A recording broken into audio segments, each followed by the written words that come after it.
The rain had started halfway through practice.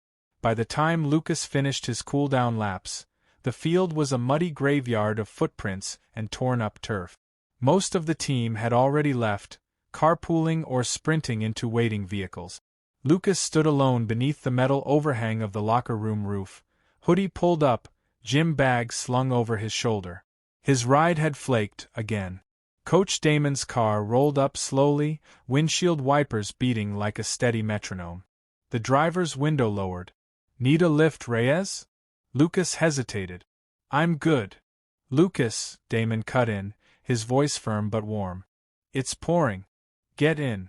Lucas obeyed. He always obeyed when it came to Damon.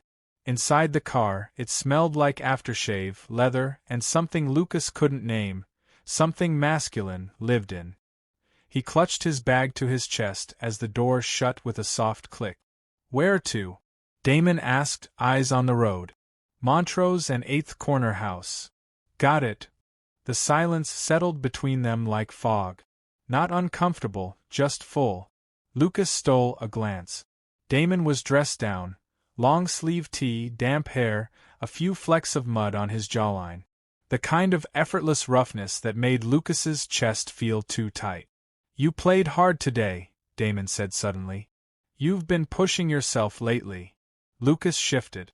"Trying to keep the scholarship alive." "You've already impressed the scouts. That run last week?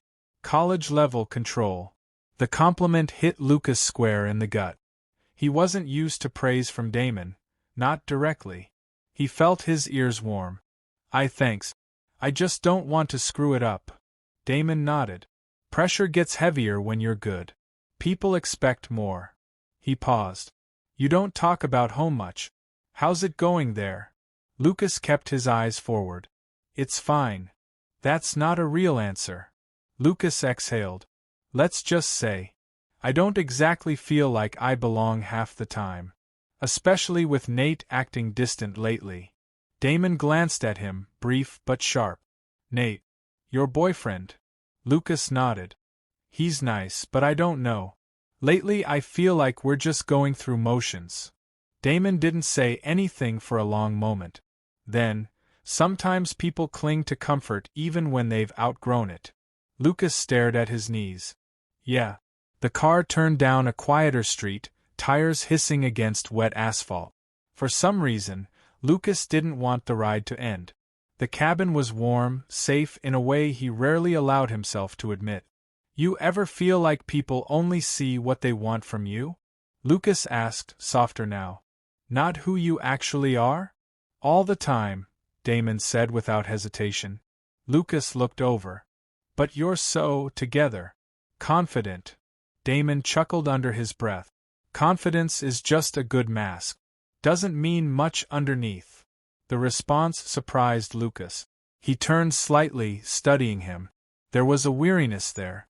A flicker of something private behind his eyes. Vulnerability, maybe. Or restraint. "I notice things," Lucas said. "Like what?" "Like how you take off your wedding ring when we do weight training." Damon's fingers flexed subtly on the wheel. Lucas continued gently, "You always put it in your locker." "Same one. Second row." Damon said nothing. "I'm not judging," Lucas added quickly. "Just noticing." A charged silence filled the space between them.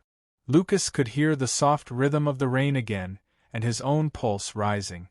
"I take it off because it gets caught on the bar," Damon said finally. "Safety thing." "Sure," Lucas whispered. "Safety." They turned onto Lucas's street. Damon's grip on the steering wheel tightened just slightly. Lucas wanted to believe it wasn't just his imagination. When the car stopped, Damon put it in park but didn't move. "You're smart," he said. "Smarter than most your age. You watch. You listen." "I watch you," Lucas replied, barely audible. Damon's eyes met his. Lucas's heart pounded. The space between them was small. The kind of small that makes everything else feel big, every breath, every glance, every stupid thought you can't stop thinking. "I should go," Lucas said, fingers fumbling with the door handle. Damon reached across him, not touching, just opening the glove box. He pulled out a water bottle and handed it over. Their fingers brushed. Lucas didn't move. You looked cold, Damon murmured. Lucas swallowed. Thanks. He stepped out into the drizzle. The door shut behind him. He didn't look back. In his bedroom later, Lucas lay on his bed, staring at the ceiling, his wet hoodie tossed in the corner. He thought about Damon's voice, his eyes, the space between their hands. His phone lit up. Damon, you're different, Lucas. I like that. Lucas read it 3 times before replying. Then he turned off the light. The next day at practice, Lucas felt like the sun was burning straight through his skin, though the sky was overcast. Damon moved through drills like always, stern, efficient, unreadable. But Lucas noticed things others didn't. The way Damon avoided his eyes, how he called him Reyes again instead of Lucas, like distance was suddenly necessary. It only made Lucas want him more. When practice ended, the guys peeled off to the locker room, joking, shoving, tired and hungry. Lucas stayed behind to stretch, watching the others disappear. Damon lingered near the bleachers, checking his clipboard, deliberately not looking up. Lucas moved toward him. Coach, he said, voice casual. You heading out? Damon glanced up.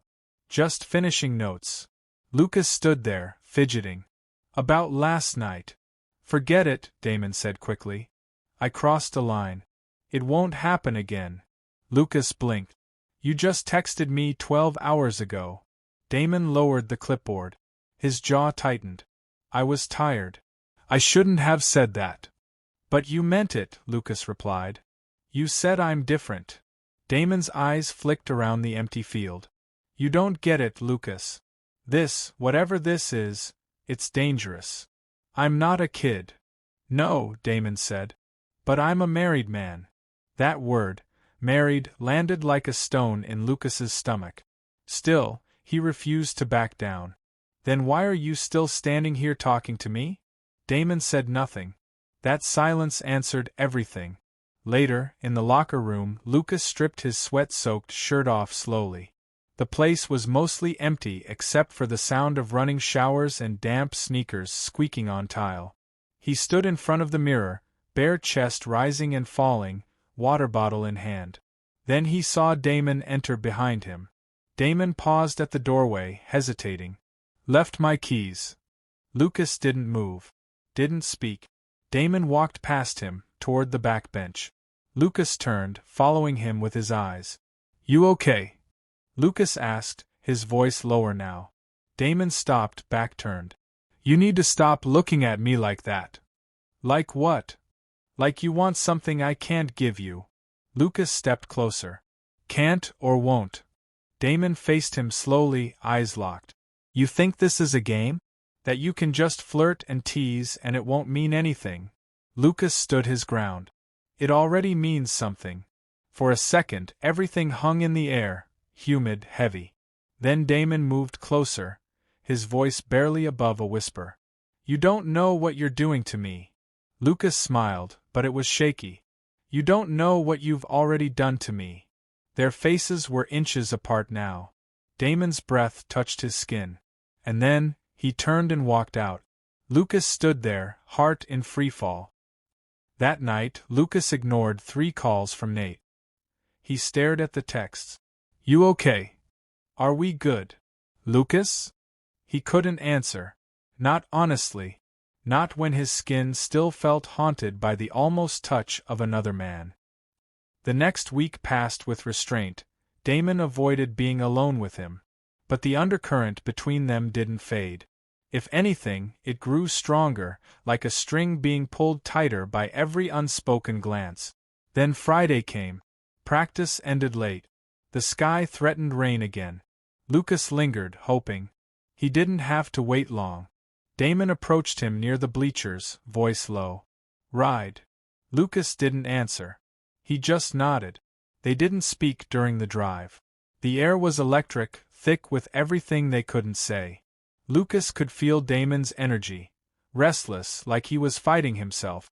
Instead of heading straight toward Lucas's street, Damon veered off, turning down a quiet, wooded back road. Lucas felt the shift immediately. Where are we going? Damon pulled over beneath a dark row of trees. Rain started ticking against the windshield. I shouldn't do this, Damon said. Then don't, Lucas replied softly. But neither moved. I tried to ignore it, Damon continued. I tried to tell myself it was just admiration, maybe a projection. You're young. You're hungry. It reminded me of something I used to be. Lucas turned to him. But it's not just that. Damon's eyes dropped to Lucas's lips. No, he breathed. It's not. Lucas leaned in, so slow it could still be mistaken for hesitation. Damon didn't stop him. Their mouths met in a quiet collision of months of tension, restraint, denial. It was messy and trembling, fueled by hunger and disbelief. The kiss deepened, Damon's hand sliding behind Lucas's neck, pulling him in like he needed him. Lucas clutched Damon's shirt, heart hammering in his chest, tasting guilt and desire at once. Then, Damon pulled back, breath ragged. This is wrong, he gasped. Lucas whispered, then stop. But Damon didn't move. Not yet. His forehead pressed gently to Lucas's. You don't know what this could cost me. Lucas answered without blinking, and you don't know what it's already costing me. Outside, the rain poured harder. Inside, neither of them dared to breathe too loudly. Finally, Damon pulled away completely, fingers trembling as he gripped the steering wheel. I'll take you home. Lucas didn't speak the rest of the ride. But he didn't look away either. Later that night, his phone buzzed. Damon, what we did. I can't stop thinking about it.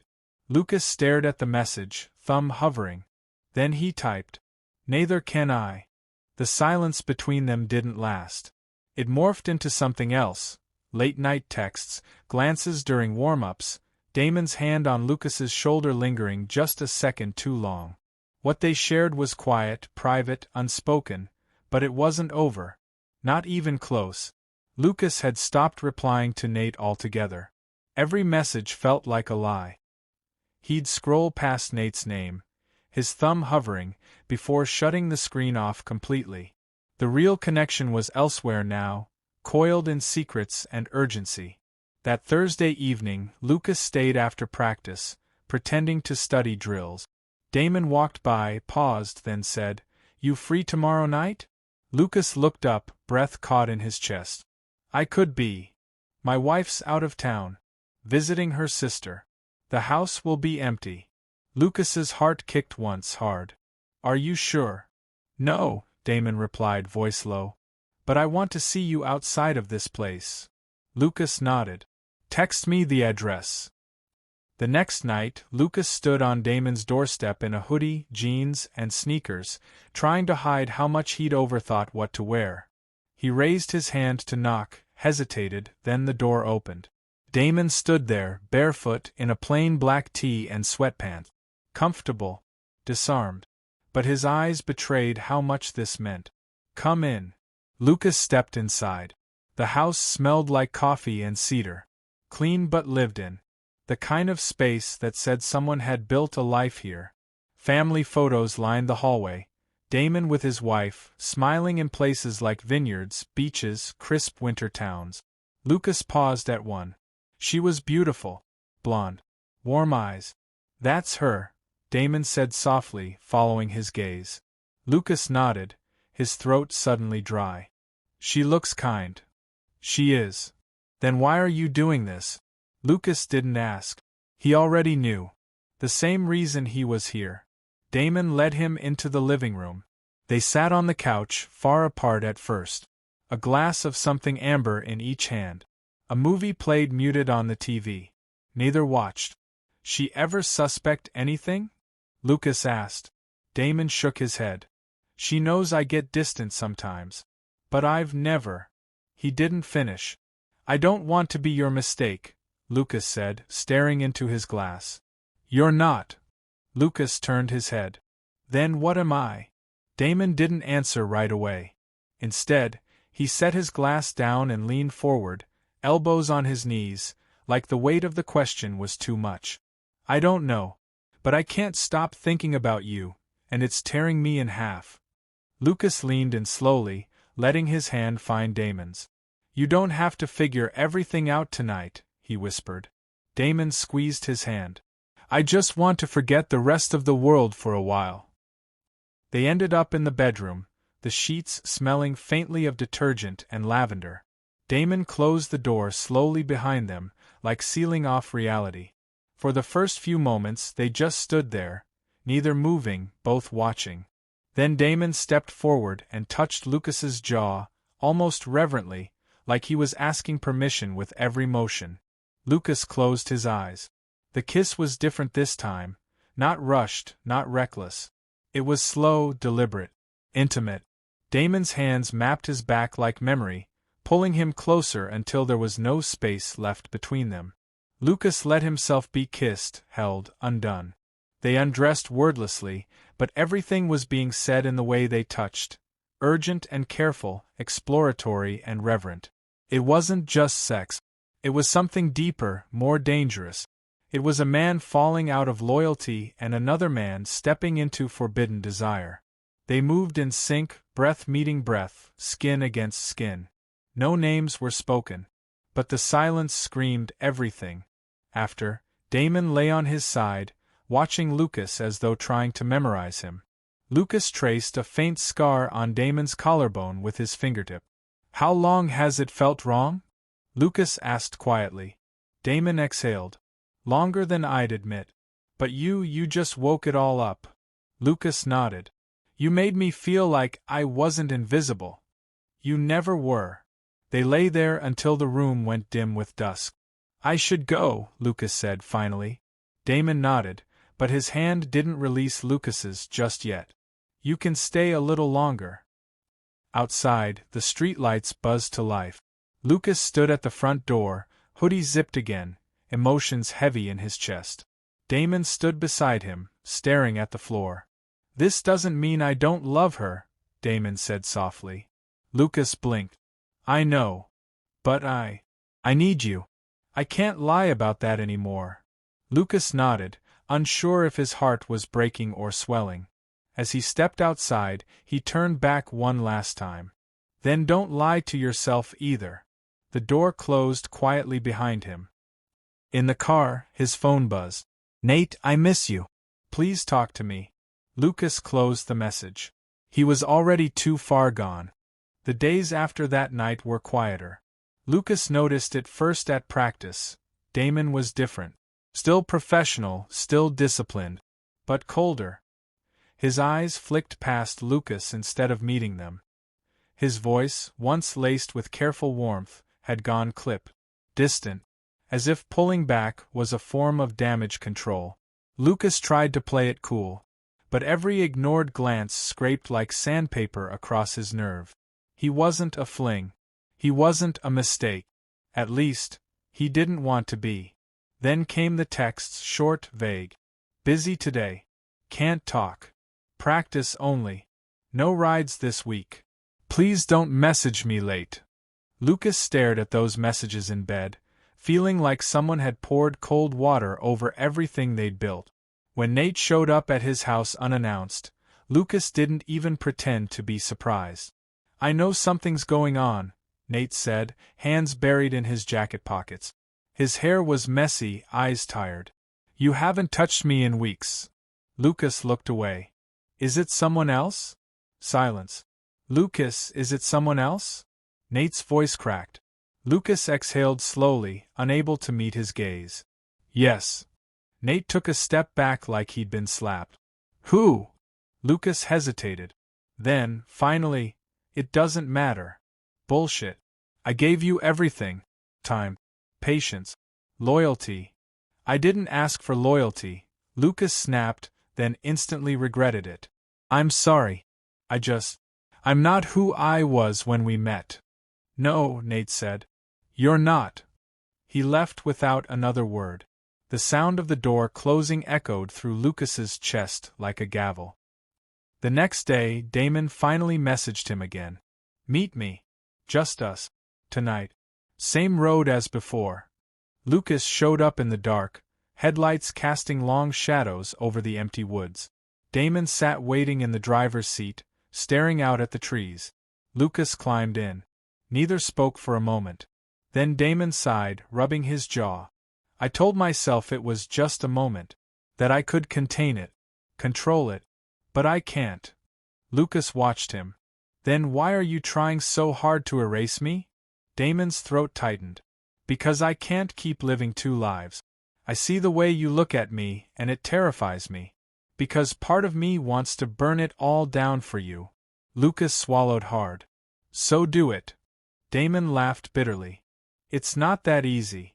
Yes, it is. Tell the truth. Own what this is. We can. I have a son, Damon interrupted. He's 4. He has my eyes. Lucas blinked. I didn't tell you because I didn't want to make this harder. But that's the truth. I have a life, Lucas. A messy, real, permanent life.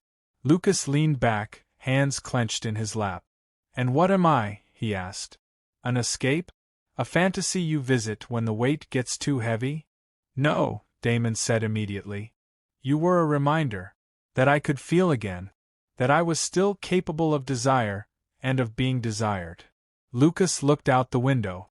I gave up someone real for you. Someone who loved me. I never asked you to. But you let me. That silence returned, sharp and final. Damon shifted in his seat. I think this has to end. Lucas let out a shaky breath. You already ended it. You just didn't have the guts to say it out loud. Damon closed his eyes. You made me feel alive. But I can't destroy everything for that. Lucas nodded. Then go back to pretending. Pretend you're happy. Pretend you're not thinking about my mouth when you lie next to your wife. Damon flinched. Lucas opened the car door.